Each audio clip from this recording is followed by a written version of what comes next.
സാധാരണഗതിയിൽ നമ്മൾ in-hand reviews ചെയ്യുന്ന സമയത്ത് പുറത്ത് പോയിട്ടാണ് ചെയ്യാറുള്ളത്. പക്ഷേ ഞാൻ വാങ്ങിയ ഫോൺ ആയതുകൊണ്ട് തന്നെ സാംസങ് ഗാലക്സി S21 FE 5Gയുടെ സ്നാപ്ഡ്രാഗൺ 888 എഡിഷൻ നമ്മൾ ഏകദേശം 3 മാസത്തോളം ഉപയോഗിച്ചതിന് ശേഷമുള്ള ക്യാമറ സാമ്പിൾസും ഗെയിമിംഗ് എങ്ങനെ ഉണ്ടെന്നുള്ളതും ഓവറോൾ പെർഫോമൻസ് എങ്ങനെ ഉണ്ടെന്നുള്ളത് പരമാവധി ചുരുക്കിക്കൊണ്ട് ഞാൻ ഈ വീഡിയോയിലോട്ട് പറയാൻ പോവാണ്. പക്ഷേ എന്നാലും ലോങ് ആവാൻ സാധ്യതയുണ്ട്. ഈ ഫോൺ എങ്ങനെ ഇരിക്കുന്നു എന്നാണ് ഞാൻ പറയാൻ പോകുന്നത്. ഞാൻ അന്ന് വാങ്ങിയത് 30,000 രൂപയ്ക്കാണ്. 8GB 128GB വേരിയൻ്റാണിത്. അന്ന് 256 ഓഫറിന് വന്നില്ലായിരുന്നു. പെട്ടെന്ന് ഞാനത് 12 മണിക്ക് കണ്ണിൽ എണ്ണ ഒഴിച്ച് കാത്തിരുന്ന് വാങ്ങിയ ഫോണാണ്, സ്റ്റോക്ക് ഔട്ട് ആയാലോ വിചാരിച്ചിട്ട്. പക്ഷേ 256 ഒരു ദിവസം കഴിഞ്ഞിട്ടാണ് ഓഫറിന് വന്നത്. സോ അൺഫോർച്ചുനേറ്റ്ലി എനിക്ക് 128 ആണ് കിട്ടിയത്. 256ന് ഇപ്പോൾ നിങ്ങൾക്ക് 34,000വും ഇപ്പം 128ന് 32 ആണ് വരുന്നത്. അപ്പം ആ ഒരു പ്രൈസിന് ഇത് വെർത്താണോ, അല്ലെങ്കിൽ അടുത്ത ഓഫർ സീസണിൽ നിങ്ങൾക്ക് 2024 എടുക്കാൻ പറ്റുമോ എന്നുള്ള കാര്യങ്ങളൊക്കെയാണ് ഈ വീഡിയോയിലൂടെ ഞാൻ വിശദമായിട്ട് നോക്കാൻ പോകുന്നത്. സോ വീഡിയോ അവസാനം വരെ ഇരുന്ന് കാണുക. ബോക്സിൽ എന്തൊക്കെയാണ് ഉള്ളതെന്ന് നോക്കിക്കഴിഞ്ഞാൽ ബോക്സിൽ കാര്യമായിട്ടൊന്നും വരുന്നില്ല. ഫോൺ വരുന്നുണ്ട്, പിന്നെ ഒരു സിം ഇജക്ടർ വരുന്നുണ്ട്, ഡോക്യുമെൻറ്റേഷൻ വരുന്നുണ്ട്, കേസോ അല്ലെങ്കിൽ നിങ്ങൾക്ക് കേബിൾ കിട്ടുന്നുണ്ട്, വേറൊരു സാധനവും ഇല്ല. ചാർജർ ഞാൻ 1300 രൂപ കൊടുത്താണ് വാങ്ങിയത്. പിന്നെ ഒരു കവറും ഞാൻ വാങ്ങി വെച്ചിട്ടുണ്ട്, സ്ക്രീൻ ഗാർഡും ഒട്ടിച്ചിട്ടുണ്ട് ഫോർ സേഫ്റ്റി. ഞാൻ കൂടുതൽ കാര്യങ്ങൾ പറയുന്നതിന് മുന്നേ നിങ്ങളിപ്പോൾ കണ്ടിരിക്കുന്ന ടെക്ടെക് മലയാളം യൂട്യൂബ് ചാനൽ ഞാനാണ് അമർനാഥ്. നമുക്ക് S21 FE 5G Snapdragon 888 എഡിഷൻ്റെ full വീഡിയോയിലേക്ക് കിടക്കാം. ഫോണിൻ്റെ ഇൻ്റർഫേസിനെ കുറിച്ച് നോക്കുകയാണെങ്കിൽ ഡിസൈൻ നിങ്ങൾ കാണുന്നത് പോലെ തന്നെ S21 സീരീസിൻ്റെ ഡിസൈനാണ് കൊടുത്തത്. അന്നത്തെ എക്സൈറ്റ്മെൻറ്റ് കൊണ്ടാണോ എന്നറിയില്ല, കണ്ടപ്പോൾ എനിക്ക് ഭയങ്കര ഇഷ്ടപ്പെട്ടു. കളറ് ഞാൻ വാങ്ങിയത് ഒലിവ് ഗ്രീനാണ്, മറ്റ് കളേഴ്സും വരുന്നുണ്ട്, ഞാൻ നെക്സ്റ്റ് ഇവിടെ കൊടുത്തേക്കാം. അന്ന് എനിക്ക് ഹോൾഡ് ചെയ്യാൻ നല്ല സുഖമുണ്ടായിരുന്നു. പ്ലാസ്റ്റിക് ബാക്കാണ്, അത് 30,000 രൂപയ്ക്കുള്ള ഭയങ്കര സെറ്റപ്പൊന്നും അല്ല. മാറ്റ് ഫിനിഷാണ് ബാക്കിൽ വരുന്നത്. പക്ഷേ എന്നാലും നമുക്ക് ഫിംഗർ പ്രിൻ്റ് ഒന്നും പറയത്തില്ല കേട്ടോ, അല്ല ഗ്ലോസി ഫിനിഷൊന്നും അല്ല, മാറ്റ് തന്നെയാണ് കൊടുത്തിരിക്കുന്നത്. പക്ഷേ അലൂമിനിയം ഫ്രെയിംസ് ആണ് നിങ്ങൾക്ക് ഇവിടെ കിട്ടുന്നത്. സോ ഹോൾഡ് ചെയ്യാൻ നല്ല സുഖമുണ്ട്. മാത്രമല്ല അലൂമിനിയം നമുക്ക് എടുത്ത് കാണിക്കും, പെർഫോമൻസ് നോക്കുന്ന സമയത്ത് നല്ലോണം ഹീറ്റ് ആവുന്നുണ്ട്. അതിനെക്കുറിച്ച് ഞാൻ പെർഫോമൻസിൽ പറയാം. പക്ഷേ ഹോൾഡ് ചെയ്യുന്ന സമയത്ത് എനിക്കൊരു പ്രീമിയം ഫീൽ ഇപ്പോഴും തോന്നുന്നുണ്ട്. അന്നത്തെ എക്സൈറ്റ്മെൻറ്റ് എനിക്ക് നല്ലോണം തോന്നിയിട്ടുണ്ടായിരുന്നു. ഞാൻ അതിൻ്റെ മുന്നേ S22 5G റിവ്യൂ ചെയ്തതാണ്. പ്രീമിയം ഫോൺസ് ഞാൻ 2-3 ഇതിൽ ചെയ്തിട്ടുണ്ട്, അതായത് മിഡ് റേഞ്ച് പ്രീമിയം ഫോൺസ്. അപ്പം അതിനേക്കാളൊക്കെ കുറച്ചുകൂടി നല്ല രീതിയിൽ സാംസങ്ങിൻ്റെ ആ ഒരു പ്രീമിയം ഫീൽ എനിക്കിതിന് ഫീൽ ചെയ്തിട്ടുണ്ട്. 176 ഗ്രാം വെയിറ്റ് മാത്രമാണ് വരുന്നത്, 7.9 mm തിക്നെസ് മാത്രമാണ് വരുന്നത്. സോ ഹോൾഡ് ചെയ്യാൻ സുഖം ആവാനുള്ള കാരണവും അത് തന്നെയാണ്, ലൈറ്റ് വെയിറ്റ് ആണ്. മുന്നിൽ നിങ്ങൾക്ക് ഗൊറില്ല ഗ്ലാസ് വിക്ടസിൻ്റെ പ്രൊട്ടക്ഷൻ വരുന്നുണ്ട്. പക്ഷേ ഫോർ എക്സ്ട്രാ പ്രൊട്ടക്ഷൻ ഞാനിവിടെ സ്ക്രീൻ ഗാർഡ് ഒട്ടിച്ചിട്ടുണ്ട്. And IP68 water and dust resistance നിങ്ങൾക്ക് കിട്ടുന്നുണ്ട്. ഞാൻ വെള്ളത്തിൽ മുക്കിയ വീഡിയോസൊക്കെ ഞാനോട് കാണിച്ചിട്ടും ധൈര്യമായിട്ട് മുക്കാം, അത് പ്യുവർ വാട്ടർ ആണെങ്കിൽ എന്ന് കരുതി മുക്കാൻ നിൽക്കേണ്ട. മുക്കിയാൽ നിങ്ങൾക്ക് വാറണ്ടി ഒന്നും കിട്ടാൻ പോകുന്നില്ല. പോർട്സ് ആൻഡ് ബട്ടൺസ് നോക്കുകയാണെങ്കിൽ മുകളിൽ സെക്കൻഡറി നോയ്സ് ക്യാൻസലേഷൻ മൈക്രോഫോൺ വരുന്നുണ്ട്. താഴെ നിങ്ങൾക്ക് SIM tray, microphone, type C port, speaker grill. Type C port നിങ്ങൾക്ക് USB 3.2 ആണ് കിട്ടുന്നത്. ലെഫ്റ്റ് സൈഡിൽ ഒന്നുമില്ല, റൈറ്റ് സൈഡിൽ volume rockers and power button. ഫോണിൻ്റെ ഡിസൈൻ ആ ഒരു കാറ്റഗറി ആവറേജ് ആണെന്ന് ഞാൻ പറയുള്ളൂ. നിങ്ങൾക്ക് 3.5 ഓഡിയോ ജാക്കും കിട്ടുന്നില്ല. ഒബ്വിയസ്ലി നിങ്ങൾക്ക് SD കാർഡിൻ്റെ എക്സ്പാൻഷൻ സ്ലോട്ടും കിട്ടുന്നില്ല, മൈക്രോ SD ഇടാൻ പറ്റില്ല. 128 വാങ്ങുന്നതെങ്കിൽ അത് മാത്രമായിരിക്കും നിങ്ങളുടെ സ്റ്റോറേജ്. സോ നിങ്ങൾ 256 GB വാങ്ങാൻ ശ്രമിക്കുക എന്നാണ് ഞാൻ പറയുക. ഡിസ്പ്ലേ ആൻഡ് ഓഡിയോ ഡിപ്പാർട്ട്മെൻറ്റ് നോക്കുവാണെങ്കിൽ അത് വേറെ ലെവലാണ്. അതിലൊന്നും എനിക്ക് പറയാനില്ല. പുറത്തുനിന്ന് കാക്കയുടെ ശബ്ദം ഉണ്ടാവും, സോറി ഫോർ ദാറ്റ്, എനിക്കൊന്നും ചെയ്യാൻ പറ്റില്ല. ഡിസ്പ്ലേ ആൻഡ് ഓഡിയോ ഡിപ്പാർട്ട്മെൻറ്റ് നോക്കുകയാണെങ്കിൽ 6.4 ഇഞ്ചിൻ്റെ full HD+ dynamic AMOLED 2X display ആണ് വരുന്നത്. ഫ്ലാറ്റ് പാനലാണ് കൊടുത്തിരിക്കുന്നത്. 8 ബിറ്റിൻ്റെ പാനലാണ്, 10 ബിറ്റ് ഒന്നുമില്ല, സാധാരണ 8 ബിറ്റിൻ്റെ AMOLED പാനലാണ് കൊടുത്തിരിക്കുന്നത്.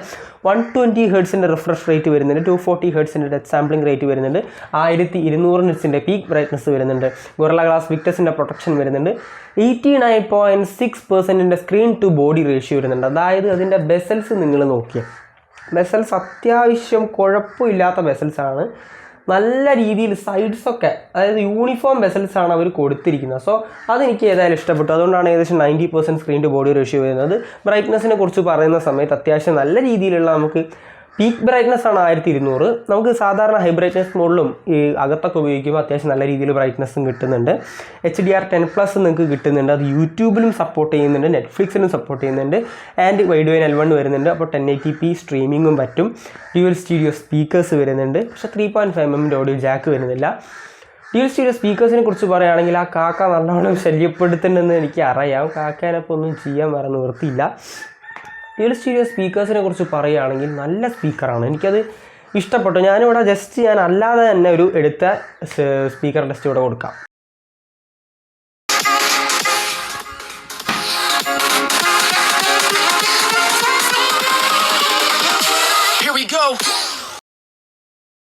ഇത് കേട്ടിട്ട് നിങ്ങൾക്ക് എന്താ തോന്നുന്നത് നിങ്ങൾ തന്നെ പറയുക. എനിക്ക് എന്തായാലും ഇഷ്ടപ്പെട്ടു. അതായത് S22 5Gയിലും ഈ ഫോണിൽ ഏകദേശം നല്ല ഒരു സ്പീക്കർ സെറ്റപ്പ്, അതായത് ഒരേ സ്പീക്കർ സെറ്റപ്പാണ് എനിക്ക് ഫീൽ ചെയ്തത്. അപ്പം അത്യാവശ്യം കുഴപ്പമില്ല ഈ ഒരു പ്രൈസ് റേഞ്ചിലെ സ്പീക്കർ. പക്ഷേ ഓൾറൗണ്ട് മൾട്ടിമീഡിയ എക്സ്പീരിയൻസിനെ കുറിച്ച് പറയുമ്പോൾ ഈ ഒരു ഫോണാണ് മൾട്ടിമീഡിയയിൽ വേറെ ലെവലെന്നൊന്നും ഞാൻ പറയത്തില്ല. കാരണം ഇപ്പം പോക്കോയുടെ ഫോണായാലൊക്കെ വന്നിട്ടുണ്ട്. ആ ഒരു സാഹചര്യത്തിൽ മൾട്ടിമീഡിയ കൺസംഷന് ഈ ഫോൺ ഗ്രേറ്റ് ആണ്, ഉറപ്പായിട്ടും ഗ്രേറ്റ് ആണ്. പക്ഷേ ഇതിനേക്കാളും നല്ല ഫോൺ കിട്ടാനുണ്ട്. സോ അതും കൂടി നിങ്ങൾ നോക്കിയിട്ട് ഈ ഫോൺ എടുക്കാൻ ശ്രമിക്കുക. പക്ഷേ ഈ ഫോണിൽ മാത്രം കിട്ടുന്ന ചില ഫീച്ചേഴ്സ് ഉണ്ട്. സോ വീഡിയോ അവസാനം വരുന്നത് കണ്ടാലേ നിങ്ങൾക്ക് മനസ്സിലാവുള്ളൂ. കൂടുതൽ വീഡിയോസിന് വേണ്ടി ചാനൽ സബ്സ്ക്രൈബ് ചെയ്യാനും തൊട്ട് ബെല്ലേക്ക് അമർത്താനും മറക്കണ്ട. പിന്നെ എല്ലാവരും കാണുന്നുണ്ട്, പക്ഷെ ആരും ലൈക്ക് ചെയ്യാറില്ല. സോ ലൈക്ക് ചെയ്യാനും മറക്കണ്ട. സ്പെസിഫിക്കേഷൻസിനെ കുറിച്ച് പറയുകയാണെങ്കിൽ Qualcomm Snapdragon 888 5G ചിപ്സെറ്റാണ്. ജസ്റ്റ് സ്പെക്ക് പറയുകയാണെങ്കിൽ 5nm ഫാബ്രിക്കേഷൻ ഉണ്ടാക്കിയതാണ്. Cortex X1 ആണ് പ്രൈം കോർ വരുന്നത്. Adreno 660 ആണ് നിങ്ങൾക്ക് GPU കിട്ടുന്നത്. LPDDR5 UFS 3.1 വരുന്നുണ്ട്. 2.84 GHz ടോപ്പ് ക്ലോക്ക് സ്പീഡും വരുന്നുണ്ട്. ഒരു സമയത്തെ ടോപ്പ് ചിപ്സെറ്റ് ആയിരുന്നു ഇത്. ഇപ്പോഴാണ് ഇതൊരു മിഡ് റേഞ്ച് കാറ്റഗറി 30,000-നൊക്കെ വന്ന് തുടങ്ങിയത്. ഈ ഫോണിൻ്റെ പെർഫോമൻസിനെ കുറിച്ച് പറയുന്ന സമയത്ത് നിങ്ങൾക്ക് ഏകദേശം 5,36,000 രൂപ AnTuTu സ്കോറാണ് എനിക്ക് കിട്ടിയത്. രൂപയല്ല AnTuTu സ്കോർ. അത് GPU 0-ലാണ് എനിക്ക് കിട്ടിയത്. അപ്പോൾ GPU ഏകദേശം അതെന്തുകൊണ്ടാണ് 0 വന്നതെന്ന് എനിക്കറിയില്ല. 2 ലക്ഷം കൂടി ഒരു 3 ലക്ഷം കൂടിയൊക്കെയാണ് ഞാൻ നെറ്റിൽ നോക്കിയപ്പോൾ കണ്ടത്. അതും കൂടി ചേർക്കാണ് നിങ്ങൾക്ക് 8 ലക്ഷത്തിൻ്റെ അടുത്ത് AnTuTu സ്കോർ കിട്ടുന്നുണ്ട്. And that's a respectable score in this price range. അത്യാവശ്യം നല്ല പെർഫോമൻസ് ലഭിക്കുമെന്നായിരിക്കും നമ്മൾ പ്രതീക്ഷിക്കുക. പക്ഷേ അവിടെ ഒരു ട്വിസ്റ്റ് വരുന്നുണ്ട്. BGMI നിങ്ങൾക്ക് നല്ല രീതിയിൽ കളിക്കാൻ പറ്റും. കാരണം അൾട്രാ HD അൾട്രയിലൊക്കെ നിങ്ങൾക്ക് കളിക്കാൻ പറ്റുന്നുണ്ട് മാക്സിമം സെറ്റിങ്സ്. പക്ഷേ അവിടെ ഒരു പ്രശ്നം വരുന്നത് ത്രോട്ട്ലിംഗ് ആണ്. ഞാൻ ത്രോട്ട്ലിംഗ് ടെസ്റ്റിൻ്റെ റിസൾട്ട് കാണിച്ചു തരാം. 15 മിനിറ്റിൻ്റെ ത്രോട്ട്ലിംഗ് ടെസ്റ്റിൽ നിങ്ങൾക്ക് 90% സ്കോർ കിട്ടി. അത് നല്ല സ്കോറാണ്. ഞാൻ കുറച്ച് പ്രതീക്ഷിച്ചു ആ ഒരു പെർഫോമൻസ് കിട്ടുന്നത്.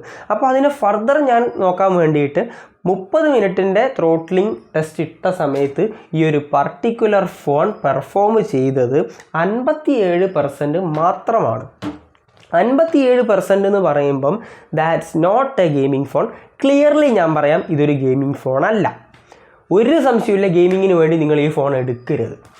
ആൻഡ് ബാക്കി നോക്കുവാണെങ്കിൽ OSനെ കുറിച്ച് നോക്കുമ്പം ഇതൊരു 120 Hz ആയാലും നമ്മളെ 1UI ആയാലും നല്ല രീതിയിൽ ഒപ്റ്റിമൈസ് ചെയ്തിട്ടുണ്ട്. OS സോഫ്റ്റ്വെയർ എക്സ്പീരിയൻസ് പക്കയാണ്, ഒരു കുഴപ്പമില്ല. നമ്മൾ എടുത്ത സമയത്ത് ബ്ലോട്ട്വെയറും കാര്യങ്ങളൊന്നുമില്ല. അത് ഞാൻ സോഫ്റ്റ്വെയറിൽ പറയാം. അതിൻ്റെ ഒപ്റ്റിമൈസേഷനാണ് ഞാൻ പറയുന്നത്. നല്ല രീതിയിൽ ഒപ്റ്റിമൈസ് ചെയ്തിട്ടുണ്ട്. പക്ഷേ നിങ്ങൾക്ക് ഏകദേശം ഹീറ്റിംഗ് ആണ് ഇവിടെ പ്രശ്നം വരുന്നത്. 46 ഡിഗ്രി സെൽഷ്യസ് 47 വന്നിട്ടുണ്ട്. 49 വരെ വന്നിട്ടുണ്ട് എനിക്ക്. 49 എന്നൊക്കെ പറയുമ്പോൾ അതൊന്നും ഒരു ഫോണിന് വരുന്ന ടെമ്പറേച്ചർ അല്ല. അതും നിങ്ങൾക്ക് ആ ഒരു കേസും കൂടി ഇടുമ്പോഴാണ് ഇത്രയും വരുന്നത്. കേസ് ഇട്ടില്ലെങ്കിൽ ചിലപ്പോൾ ഒരു 45-46 വരെയാണ് വരുന്നത്. ആ ഒരു അലൂമിനിയം ഫ്രെയിമിൽ നിങ്ങൾക്ക് നല്ലോണം ഫീൽ ചെയ്യാനുണ്ടത്.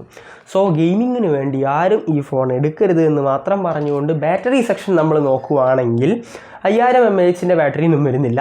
4500 mAh അത്യാവശ്യം ചെറുതെന്നല്ല, അത്യാവശ്യം കുഴപ്പമില്ലാത്ത ബാറ്ററി. 25 വാട്ടിൻ്റെ സപ്പോർട്ടാണ് വരുന്നത്. അപ്പോൾ ഫാസ്റ്റ് ചാർജിങ് കേപ്പബിലിറ്റീസ് ഒന്നും ഈ ഒരു ഫോണിന് വരുന്നില്ല. വെറും 25 വാട്ട് മാത്രമാണ്. വയർലെസ് ചാർജിങ്ങിൻ്റെ സപ്പോർട്ട് വരുന്നുണ്ട്. എനിക്ക് ടെസ്റ്റ് ചെയ്യാൻ സാധനം കയ്യിലില്ലാത്തതുകൊണ്ട് എനിക്ക് ടെസ്റ്റ് ചെയ്ത് കാണിക്കാൻ പറ്റില്ല. 15 വാട്ടിൻ്റെതാണ് വയർലെസ് ചാർജിങ്. റിവേഴ്സ് വയർലെസ് ചാർജിങ്ങും സപ്പോർട്ട് ചെയ്യുന്നുണ്ട്. 4.5 വാട്ട്സിൻ്റെ 30,000 രൂപയ്ക്ക് വയർലെസ് ചാർജിങ് ഉള്ള ഒരു ഫോൺ ഇതായിരിക്കും എന്നാണ് എനിക്ക് തോന്നുന്നത്. എൻ്റെ അറിവ് ശരിയാണെങ്കിൽ എന്നെ തിരുത്താം, നിങ്ങൾക്ക് കമൻറ്റിൽ വന്നിട്ട് പറയാം. മോട്ടോ എഡ്ജ് 40 ഉണ്ടെന്ന് തോന്നുന്നു, എനിക്ക് ഓർമ്മയില്ല. നിങ്ങൾക്ക് വയർലെസ് ചാർജിങ് കിട്ടുന്ന ഒരു ഫോണിൽ ഒന്നാണിത്. ആൻഡ് ബാറ്ററി പെർഫോമൻസിനെ കുറിച്ച് നോക്കുന്ന സമയത്ത് സ്ക്രീൻ ഓൺ ടൈം ഞാൻ നോക്കിയപ്പോൾ 4 മണിക്കൂറും 12 മിനിറ്റോടെ. എന്തോന്നാ ഇത്? ബാറ്ററി ലൈഫ് മോശമാണ്, അതിൽ ഒന്നും പറയാനില്ല. അപ്പോൾ ഈ ഫോൺ എന്തുകൊണ്ടാണ് ഞാൻ എടുത്തതെന്ന് ചോദിക്കും നിങ്ങൾ. അത് ഞാൻ പറയാം. ബാറ്ററി ലൈഫ് മോശമാണ്. അപ്പോൾ എന്നെപ്പോലുള്ള ഒരാൾ ഞാനിങ്ങനെ വന്ന് കൊണയടിക്കുമ്പോൾ നീ എന്തിനാ ഫോൺ എടുത്തേ പൈസയും കൊടുത്തിട്ട്? കാരണം എനിക്കെന്തായാലും ഇത് സ്പോൺസർഷിപ്പ് വീഡിയോ ഒന്നുമല്ല, ഞാൻ പൈസ കൊടുത്ത് എടുത്ത ഫോണാണത്. അപ്പോൾ എന്തിനാണ് എടുത്തതെന്ന് എൻ്റെ ഏച്ചിയാണ് ഉപയോഗിക്കുന്നത്. എന്തിനാണ് എടുത്തതെന്ന് ചോദിച്ചു കഴിഞ്ഞാൽ ചാർജിങ് ടൈം നോക്കുമ്പം 10%, 50% വരെ 27 മിനിറ്റ്, 10 മുതൽ 100% വരെ 1 മണിക്കൂറും 15 മിനിറ്റുമാണ് എടുത്തത്. സോ ഫാസ്റ്റ് ചാർജിങ് അല്ല. ബാറ്ററീൻ്റെ ആ ഒരു ലൈഫ് നോക്കുവാണെങ്കിലും പട്ടി ശോകമാണ്. ലൈഫ് അധികം കിട്ടുന്നില്ല. നോർമൽ യൂസിലുള്ള ലൈഫാണ് ഞാൻ പറയുന്നത്. എൻ്റെ ചേച്ചി ഗെയിമൊന്നും കളിക്കാറില്ല, കുറച്ച് ക്യാമറ ഉപയോഗിക്കും. ആ ഒരു ലൈഫിലാണ് ഞാൻ പറഞ്ഞത്. 4 മണിക്കൂർ മാത്രമേ നിങ്ങൾക്ക് കിട്ടുന്നുള്ളൂ. അപ്പം അതുകൊണ്ടും കൂടി നോട്ട് റെക്കമെൻഡഡ് ഫോർ ഗെയിമിങ്. നിങ്ങൾക്ക് ഫാസ്റ്റ് ചാർജിങ് സപ്പോർട്ടും വരുന്നില്ല, ബാറ്ററി ലൈഫും ഇല്ലടേ. പിന്നെ എന്തോന്നത്? പക്ഷേ അവിടെ സ്റ്റാൻഡ് ഔട്ട് ചെയ്യുന്ന ഫീച്ചർ ഞാൻ പറയാം. അതിന് മുന്നേ മറ്റ് ഫീച്ചേഴ്സ് നോക്കുവാണെങ്കിൽ ഇൻ ഡിസ്പ്ലേ ഫിംഗർ പ്രിൻറ്റ് സ്കാനറാണ് ഫോണിൽ വരുന്നത്. തീർച്ചയായിട്ടും ഫേസ് അൺലോക്ക് വരുന്നുണ്ട്, IP68 water and dust resistance, Wi-Fi version 6 വരുന്നുണ്ട്, ബ്ലൂടൂത്ത് വേർഷൻ 5.0 ആണ് വരുന്നത്, dual band Wi-Fi, voice over Wi-Fi, NFC-യുടെ സപ്പോർട്ടും വരുന്നുണ്ട്, USB Gen 3.2 വരുന്നുണ്ട്. ഹാപ്റ്റിക് ഫീഡ്ബാക്ക് അത് പറയാതിരിക്കാൻ വയ്യ, നല്ല ഹാപ്റ്റിക് ഫീഡ്ബാക്കാണ് കൊടുത്തത്. നല്ല ജിങ് ജിങ് ജിങ് ജിങ് നല്ല രസമുണ്ട് അത് ഉപയോഗിക്കാൻ, അത് തീർച്ചയായിട്ടും ഞാൻ പറയും.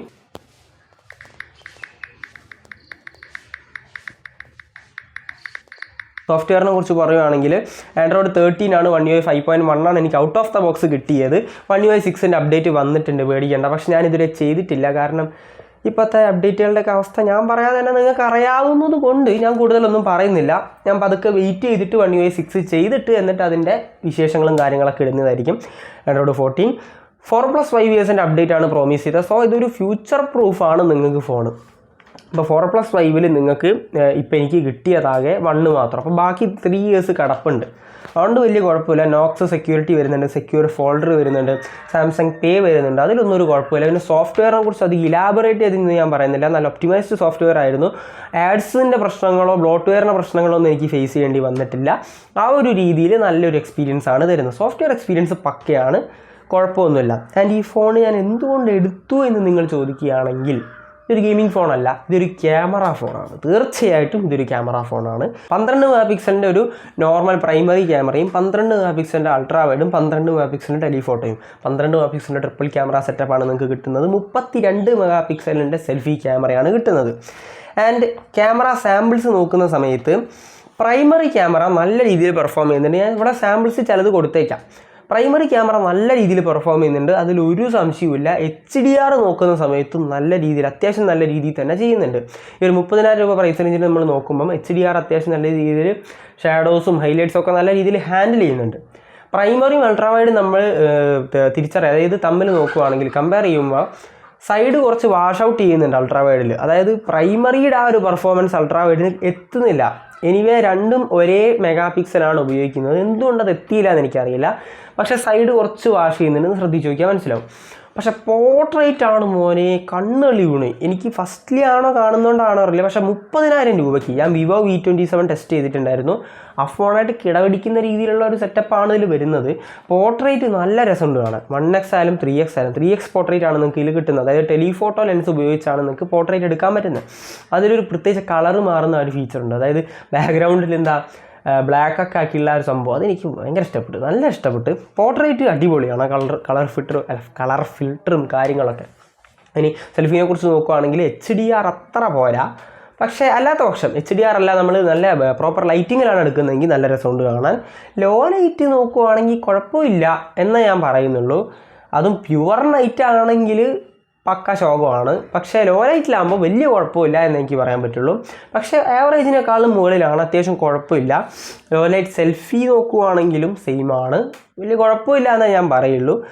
ആൻഡ് സൂമിനെ കുറിച്ച് നോക്കുകയാണെങ്കിൽ നിങ്ങൾക്ക് ടെലിഫോട്ടോ കിട്ടുമ്പോൾ നമ്മൾ സൂമിനെ കുറിച്ച് പറയണം. ഞാൻ കാണിച്ചു തരാം. 0.6x, 1x, 3x, 10x. ഞാൻ പറഞ്ഞതിൽ എന്തെങ്കിലും തെറ്റുണ്ടെങ്കിൽ അതിനനുസരിച്ച് ഞാനിവിടെ എഴുതി കാണിക്കുന്നുണ്ട്.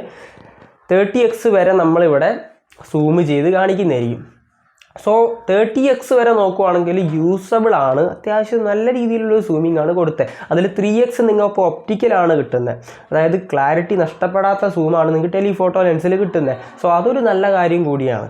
ഇനി വീഡിയോഗ്രാഫിനെ കുറിച്ച് നോക്കുകയാണെങ്കിൽ, വീഡിയോ സെക്ഷൻ നോക്കുകയാണെങ്കിൽ ബാക്കിലും ഫ്രണ്ടിലും നിങ്ങൾക്ക് 4K 60 FPS സപ്പോർട്ട് വരുന്നുണ്ട്. സോ അതൊരു നല്ല കാര്യം തന്നെയാണ്. സ്റ്റെബിലൈസേഷൻ, അതായത് OISനെ കുറിച്ച് നോക്കുകയാണെങ്കിൽ OIS നിങ്ങൾക്ക് ഫോണിൽ കിട്ടുന്നുണ്ട്. അത് 4K 60ലാണ് OIS ഓഫിലാണെങ്കിൽ. പക്ഷേ OIS ഓൺ ആണെങ്കിൽ 1080p 30ൽ മാത്രമേ നിങ്ങൾക്ക് എടുക്കാൻ പറ്റുള്ളൂ, ഫുൾ HD 30 FPS. അത്യാവശ്യം നല്ല സ്റ്റെബിലൈസേഷൻ ഉണ്ടെന്ന് ഞാൻ പറയുള്ളൂ, അധികം ഞാൻ പൊക്കി അടിക്കുകയൊന്നുമില്ല.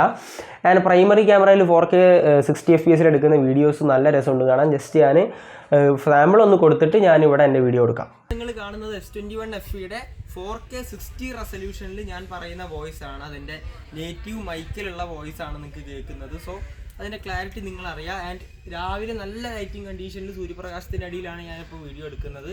സോ ഏകദേശം ഈ ഒരു സെറ്റപ്പിലാണ് നിങ്ങൾക്ക് ഇങ്ങനെയായിരിക്കും ഒച്ച കേൾക്കുക, ഇങ്ങനെയായിരിക്കും കാണുക. ആൻഡ് നിങ്ങളുടെ അഭിപ്രായം നിങ്ങൾ തന്നെ തീരുമാനിക്കുക.